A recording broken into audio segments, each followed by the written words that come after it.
Calma, mas calma. É bem barraco. É. Barraco, barraco. E que as pessoas realmente não estão sendo atendidas nos seus direitos. É isso. Olha, só uma palavra, senhor presidente. Oi. E a única discussão, nós somos sempre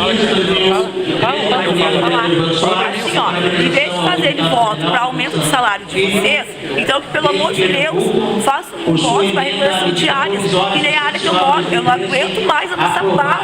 A minha filha sai de uma escola, a Maçambá não tem esgoto, é valeta céu aberto, é sujeira, é lixo. Olha aqui, ó, as minhas portas aqui, ó, estão sujas e vão ficar sujas, porque eu não precisei limpar para mostrar.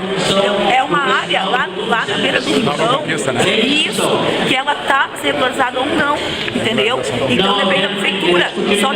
Só que se vocês ajudar nós lá, eu acho que a gente consegue a regularização e melhorias, porque é barro, é esgoto, céu aberto, é valeta. Só vou voltar aqui, eu continuo.